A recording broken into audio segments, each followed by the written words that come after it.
బాబుని చూడొచ్చా? రండి రండి ప్లీజ్ కూర్చోండి ప్లీజ్.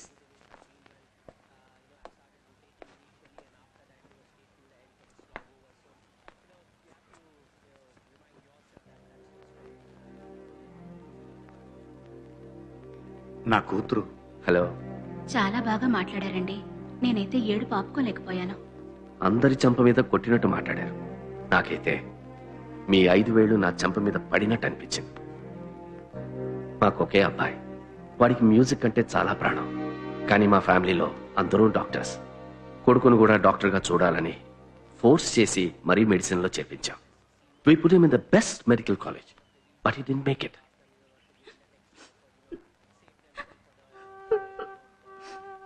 వాడికి ఇష్టం లేని దాంట్లో చేర్చి వాడికి ఇష్టమైంది దూరం చేశాం. ఆ ప్రెషర్ తట్టుకోలేక వాడు డ్రగ్ అడిక్ట్ అయిపోయాడు. మీరు మీ అబ్బాయిని కొట్టింది బయటపడింది, కానీ మేము మా అబ్బాయిని కొట్టిన దెబ్బ బయటపడలేదు. మనలాంటి చాలా మంది తల్లిదండ్రులు పిల్లల్ని అర్థం చేసుకోక వాళ్ళ జీవితంలో కోలుకోని విధంగా కొడుతూనే ఉన్నాం. మీ అబ్బాయి కోమాలో ఉండడానికి, మా అబ్బాయి డ్రగ్ అడిక్ట్ అయ్యి అన్కాన్షియస్ స్టేట్ లో ఉండడానికి పెద్ద తేడా లేదు. పిల్లల్ని అర్థం చేసుకోవడంలో చదువు లేని వాళ్ళకన్నా చదువుకున్న మనమే ఎక్కువ తప్పు చేస్తున్నాం. Educated illiterates. రియలైజ్ అయ్యేలోపు అంతా జరిగిపోతుంది. పాపం పిల్లలు కష్టపడుతుంటారు. చేసిన తప్పుల నుంచి తప్పించుకోవడానికి మనం గుళ్ళు గోపురాలు తిరుగుతూ ఉంటాం. టీవీలో మీ ప్రోగ్రాం చూసిన తర్వాత అనిపించింది, నేను చదివిన చదువు నా కొడుకు జీవితాన్ని నాశనం చేసింది. అదే చదువు మీ అబ్బాయిని గనక కాపాడగలిగితే నేను చేసిన తప్పుకి ప్రాయశ్చిత్తం దొరుకుతుంది కదా. రేపు మీ అబ్బాయిని హాస్పిటల్కి తీసుకురండి. సెకండ్ ఒపీనియన్ తీసుకోవడంలో తప్పలేదు. Let's hope for the best.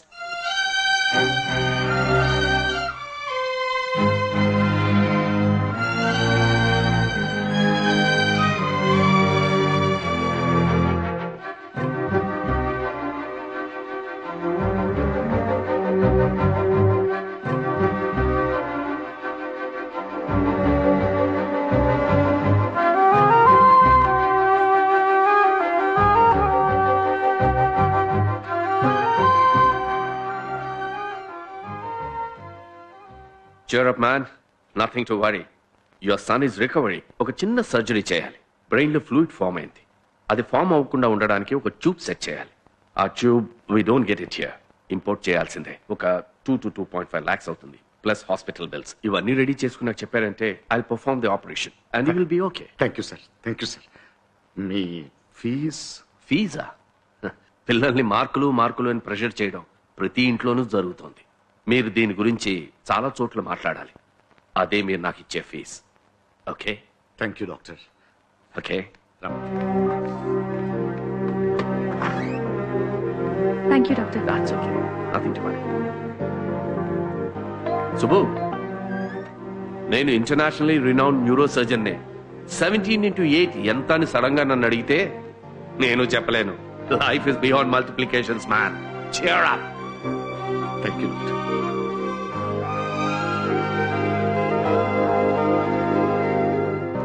ఏం పుణ్యం చేశాను? అందరూ మరి వెతుక్కుని వచ్చి హెల్ప్ చేస్తానంటున్నారు. చాలా భయపడిపోయాను. ఇప్పుడే అంత మంచిగా జరుగుతుంది. అందరి జీవితాల్లో కష్టాలుంటాయి. నా జీవితంలో కూడా ఉన్నాయి. కానీ మీరు కష్టానికి కుంగిపోకుండా నిజాయితీగా ఎదుర్కొన్నారు. అందుకే అన్ని మంచి జరుగుతున్నాయి.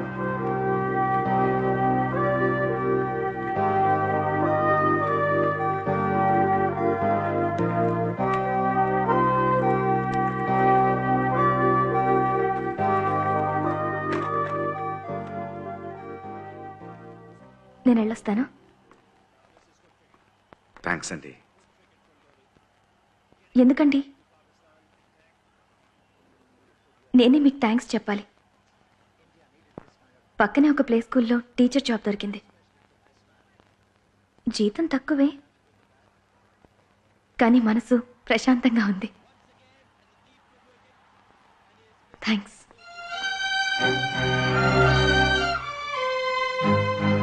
ఆ థ్యాంక్స్ అంతా నీకోసమే, నాకు కాదు. ఎంతమంది జీవితాల్ని మార్చేసేవరా. గర్వంగా ఉంది. నేనే అన్నం పెడుతున్నాను కదా, ఫీజు కడుతున్నాను కదా అన్న అహంకారంతో నేను అర్థం చేసుకోలేకపోయాను. నాన్న నిన్ను చాలా బాధ పెట్టేశాడు కదా, నన్ను క్షమించురా.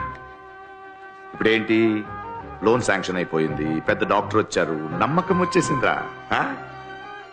ఆపరేషన్ అయ్యి నువ్వు బాగైన వెంటనే నాన్న చంప మీద లాగ కొట్టు. ఏంటి ఇక నిన్ను ఆపనురా, నువ్వే నా ధోని. ఆ? ನಾನು ఆఫీస్కి వెళ్ళి వస్తాను. ఆ? కావేరి చూసుకోమా. టీవీలో మాట్లాడింది మీరే కదా సార్? అవునండి. చాలా బాగా మాట్లాడారు సార్. Thank you. ఇలాగే మా మనవడు 15 సంవత్సరాల వయసు వచ్చినప్పుడు ఒక రోజు 10th రిజల్ట్ వచ్చిన వెంటనే ఇల్లు వదిలి పారిపోయాడు సార్. ఎందుకు అలా జరిగిందో ఇప్పుడు అర్థమవుతోంది సార్. అవును సార్, మీ అబ్బాయికి ఎలా ఉంది ఇప్పుడు? బాబుకి నెక్స్ట్ వీక్ ఆపరేషన్, బాగైపోతాడు. బాధపడకండి సార్, మంచి వాళ్ళకి ఎప్పుడు మంచిగా జరుగుతుంది. Thank you. మీ అబ్బాయికి ఏం కాదు సార్. థ్యాంక్స్ అండి. నీకు యోగం ఉందయ్యా. నా సర్వీసులో ఇంత తొందరగా లోన్ శాంక్షన్ కావటం అనేది నేను చూడలేదు. సార్ సొంతకం పెట్టాలి, ఇక్కడే ఉండి తీసుకెళ్ళిపోదు కానీ ఉండు. థ్యాంక్స్ అండి. Super Subbu. Congrats Subbu. Subbu operation ఎప్పుడు? నెక్స్ట్ వీక్ చేద్దాం అనుకుంటున్నాం. లండన్ డాక్టర్ చేస్తున్నారు. అదంతా దేవుడు అనుగ్రహం. ఆపరేషన్ చేసే డాక్టర్ మాత్రమే లండన్, కానీ ఆపరేషనే లండన్ లో జరుగుతున్నట్టు బిల్డప్ ఇస్తున్నాడు చూడండి. అది సరే, నేను లేనప్పుడు ఫోన్ ఎవడిస్తున్నాడు? ఉన్నాడుగా మనాడు. జ్యోతిష్యుడితో టై అయిపోయినగా సెట్ అయిపోయింది. అరే పాపం. సుబ్బు, సార్ పిలుస్తున్నారు. వెళ్ళొచ్చేస్తాను. అలాగే. వీడికి ఇలా అవుతుందని పాపం. ఏమైంది? ఏం జరిగినా నువ్వు స్ట్రాంగ్గా ఉండాలి సుబ్బు. ఇప్పుడే అంతా మంచిగా జరుగుతుంది సార్. చాలా నమ్మకంతో ఉన్నాను. డాక్టర్ నా కొడుకు నయమవుతుందని చెప్పారు. He'll be all right.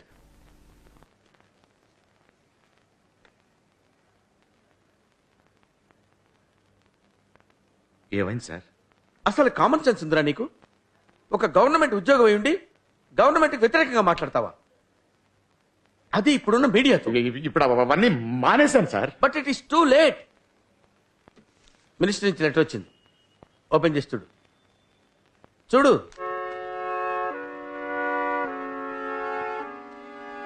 నిన్ను సస్పెండ్ చేశారు.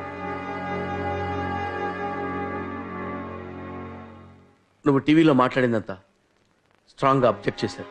నీ మీద ఆల్రెడీ ఎఫ్ఐఆర్ ఫైల్ అయింది. దాన్ని మెన్షన్ చేస్తూ రూల్స్ ప్రకారం నువ్వు గవర్నమెంట్ జాబ్ పనికిరావన్నారు. నువ్వు కోర్టుకి వెళ్ళి నిరపరాధి ప్రూవ్ చేసుకున్న తర్వాతనే మళ్ళీ జాబ్కి రావచ్చు. ఇన్ని సంవత్సరాల సర్వీస్ని కన్సల్ట్ చేసి కనీసం లోన్ ఇమ్మని బ్రతిలాడాను రా. నీ మీద ఉన్న ఎలిగేషన్స్ వల్ల దాన్ని రిజెక్ట్ చేశారు.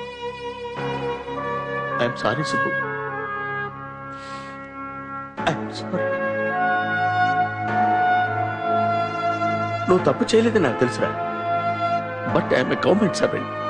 రూల్స్ ఫాలో చేయాలి కదా. I'm helpless. బాధపడకురా సుబ్బు, కోర్టుకు వెళ్ళి ఫైట్ చేద్దాం. కోర్టు నుంచి జడ్జ్మెంట్ వచ్చేసరికి సుబ్బుకి రిటైర్మెంట్ వచ్చేస్తుంది. అలా వదిలేస్తావా? యూనియన్ ఉందిగా.